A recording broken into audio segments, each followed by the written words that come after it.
Olá, tudo bem? Seja bem-vindo ao capítulo 9 do livro O Evangelho segundo o Espiritismo, de Allan Kardec.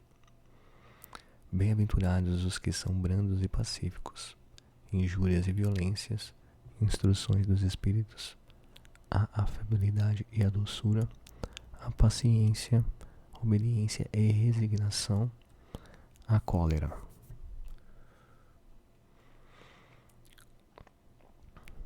Injúrias e violências. Bem-aventurados os que são brandos, porque possuirão a terra. Mateus capítulo 5, versículo 5. Bem-aventurados os pacíficos, porque serão chamados filhos de Deus. Mateus capítulo 5, versículo 9. Sabeis que foi dito aos antigos: não matareis, e a quem quer que mate merecerá condenação pelo juízo. Eu, porém, vos digo que quem quer que se puser em cólera contra seu irmão merecerá condenação no juízo. Que aquele que disser a seu irmão, raca, merecerá condenação pelo conselho, e que aquele que lhe disser, és louco, merecerá condenado ao fogo do inferno. Mateus capítulo 5, versículo 21 e 22. Abrindo parênteses aqui, eu percebo que lendo esse livro aqui, esse PDF, né, dessa versão aqui do Evangelho, tem algumas palavras que eu acho que colocaram errado aqui. Né? Essa palavra que eu li agora há pouco aqui, raca, né? Talvez tenham colocado errado. Tem algumas palavras aqui. Não é que eu falei errado, bom, só se eu falei errado. Mas eu acho que colocaram errado aqui nessa versão. Tá bom, então, vamos lá.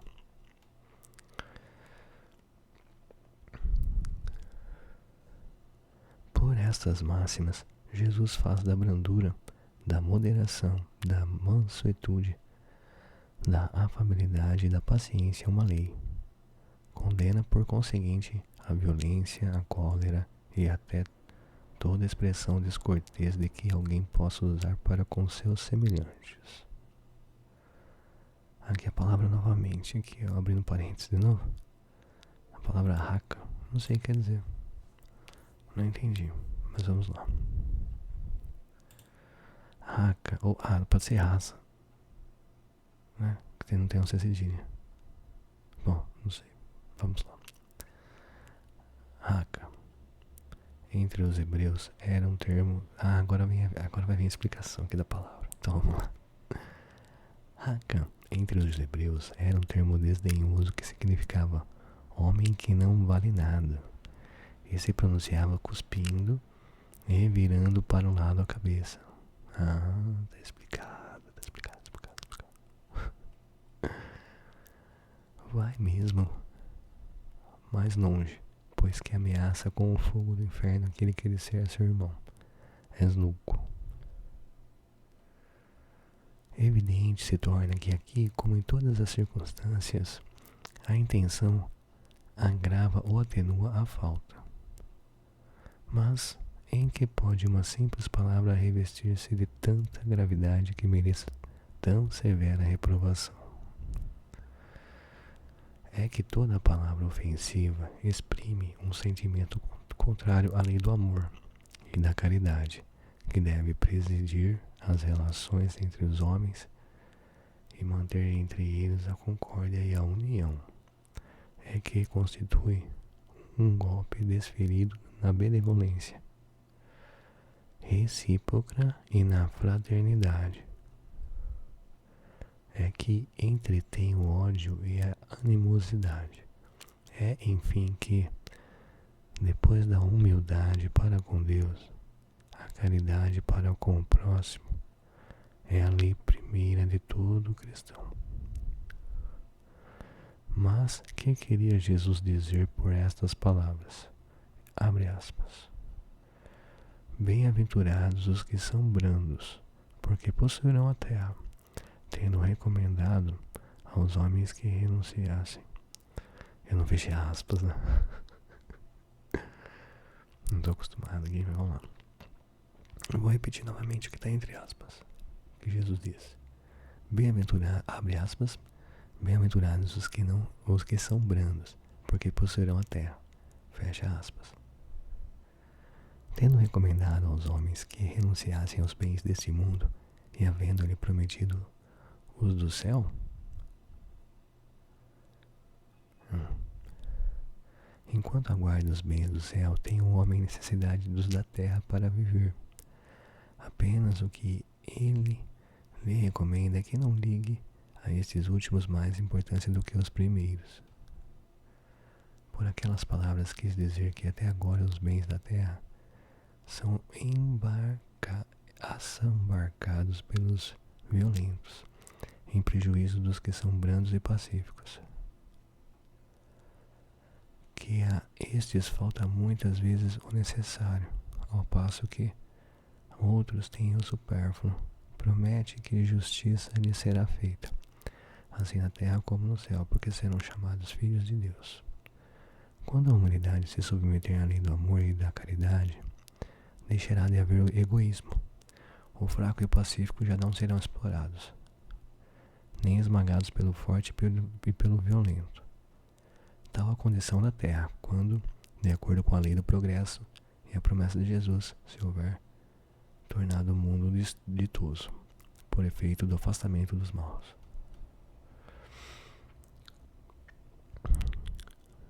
Instruções dos Espíritos. A afabilidade e a doçura. A benevolência para com os seus semelhantes, fruto do amor ao próximo, produz a afabilidade e a doçura, que lhes são as formas de manifestar-se. Entretanto, nem sempre há que fiar nas aparências. A educação e a frequentação do mundo podem dar ao homem o verniz dessas qualidades. Quantos há cuja tingida bonomia não passa de máscara para o exterior, de uma roupagem cuja talhe primoroso dissimula as deformidades interiores.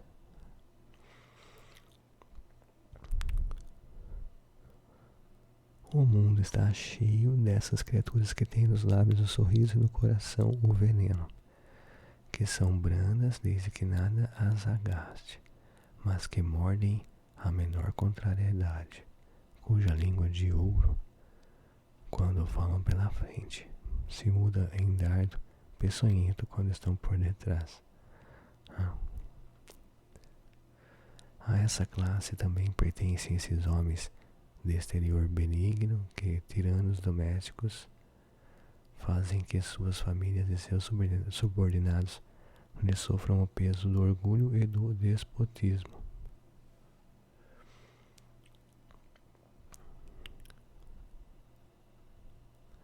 Como a querem desforrar-se do constrangimento que fora de casa se impõe a si mesmos, não se atrevendo a usar a autoridade para com os estranhos, que os chamariam à ordem.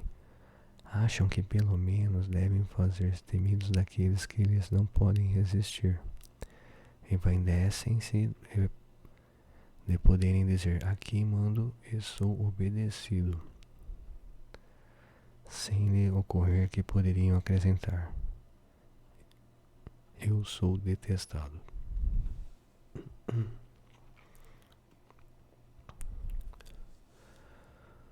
Não basta que dos lábios manem leite e mel, se o coração de modo algum lhe está associado, só a hipocrisia. Aquele cuja afabilidade e doçura não são tingidas nunca se desmente. É o mesmo, tanto em sociedade como na intimidade. Esse, aos demais, sabe que se, pelas aparências, se consegue enganar os homens, a Deus ninguém engana. Espírito Lázaro, Paris, 1861.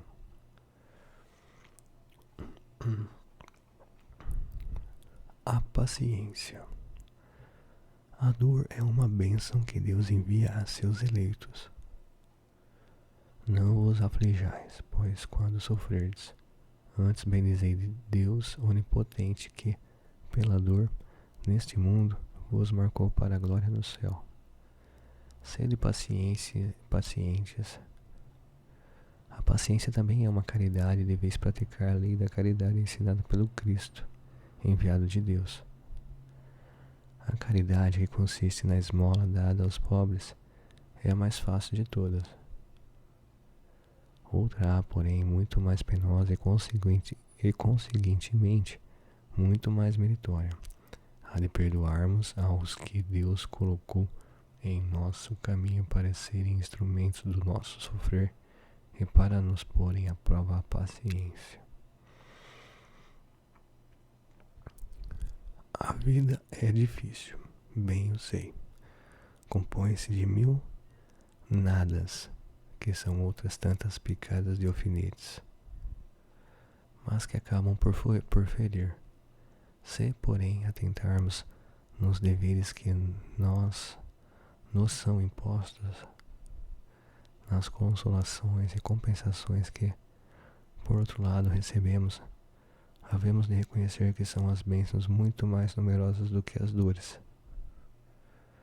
O fardo parece menos pesado quando se olha para o alto do que quando se curva para a terra à fronte.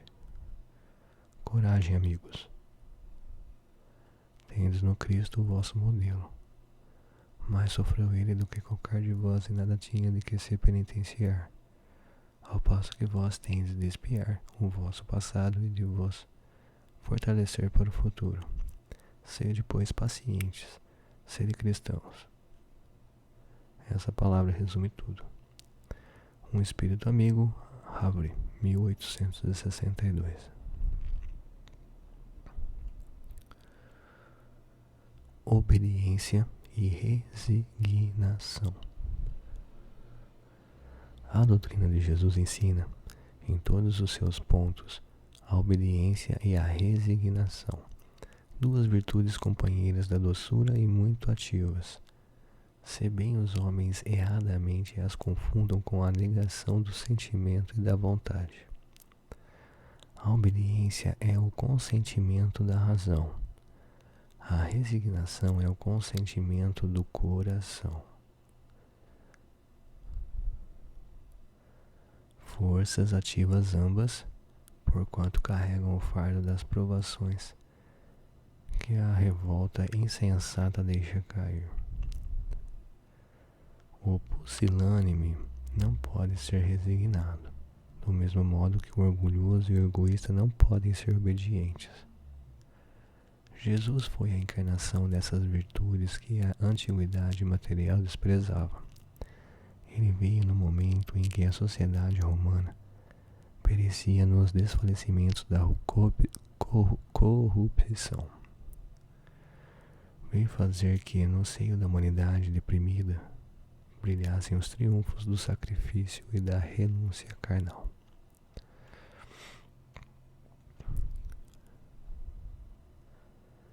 Cada época é marcada assim com o cunho da virtude ou do vício. Opa, fiz um barulho aqui. Já passou. Voltando. Sem edição, que não é natural. Cada época é marcada assim com o cunho da virtude ou do vício, que a tem de salvar ou perder. A virtude da vossa geração é a atividade intelectual. Seu vício é a indiferença moral. Digo apenas atividade, porque o gênio se eleva de repente e descobre por si só horizontes que a multidão somente mais tarde verá, enquanto que a atividade é a reunião dos esforços de todos para atingir um fim menos brilhante, mas que prova a elevação intelectual de uma época. Mas que prova a elevação intelectual de uma época. Submetei-vos à impulsão que vimos dar aos vossos espíritos. Obedecei à grande lei do progresso, que é a palavra da vossa geração. Ai do espírito preguiçoso, ai daquele que cerra o seu entendimento, ai dele. Porquanto nós, que somos os guias da humanidade em marcha, lhe aplicaremos o látigo e lhe submeteremos a vontade rebelde, por meio da duplação do freio e da espora. Toda a resistência orgulhosa terá de cedo ou tarde ser vencida. Bem-aventurados, no entanto, os que são brandos, pois prestarão dócil ouvido aos ensinos. Lázaro, Paris, 1863. A cólera. O orgulho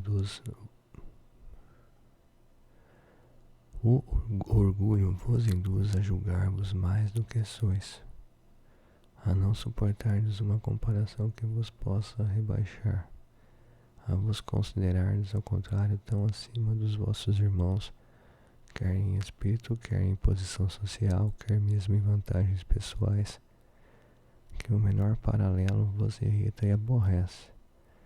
Que sucede então? Entregai-vos à cólera. Pesquisai a origem desses acessos de demência passageira que vos assemelham ao bruto, fazendo-vos perder o sangue frio e a razão. Pesquisai e quase sempre deparareis com o orgulho ferido,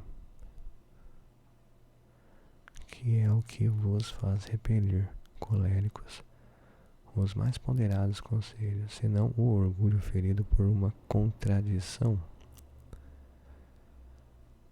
Até mesmo as impaciências que se originam de contrariedades, muitas vezes pueris, decorrem da importância que cada um liga à sua personalidade, diante da qual entende que todos se devem dobrar. Em seu frenesi, o homem colérico a tudo se atira. A natureza bruta, aos objetos inanimados, quebrando-os porque lhe não obedecem. Se nesses momentos pudesse ele observar-se a sangue frio, ou teria medo de si próprio, ou bem ridículo se acharia. Também acho. Abrindo parênteses aqui. Imagine ele por aí, que impressão produzirá nos outros, quando não fosse pelo respeito que deve a si mesmo, cumpria-lhe esforçar-se por vencer um pendor que o torna objeto de piedade.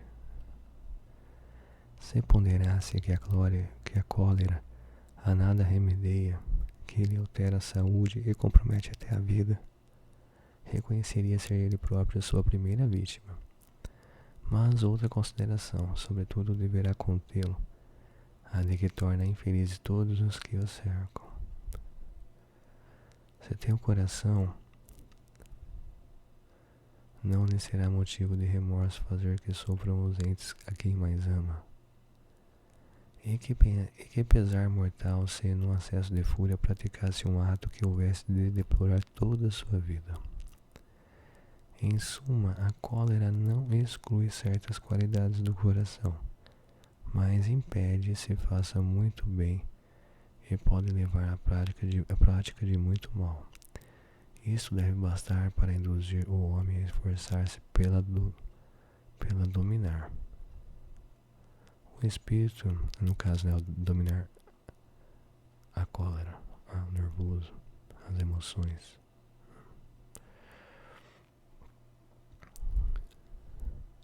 O espírita, ao demais, é concitado a isso por outro motivo, o de que a cólera é contrária à caridade e à humildade cristãs, um espírito protetor. Bordeaux, 1863.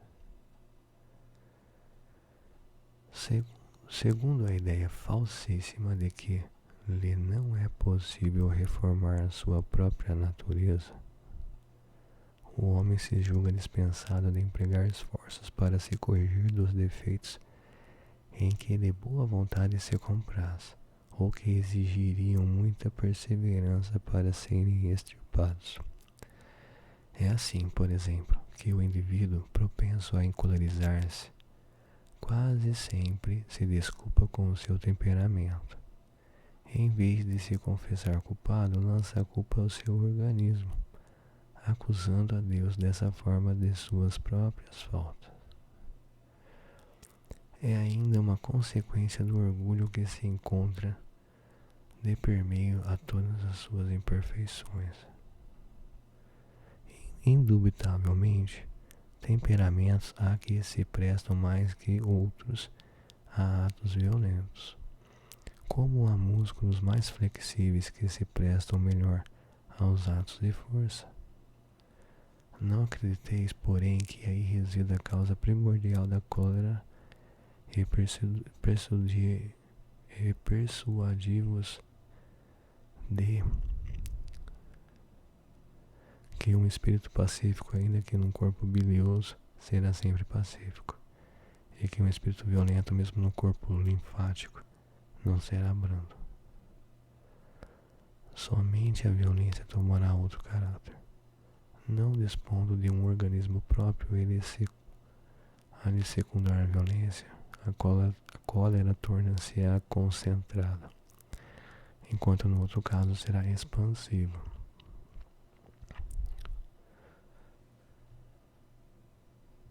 O corpo não dá cólera àquele que não a tem, do mesmo modo que não dá aos outros vícios.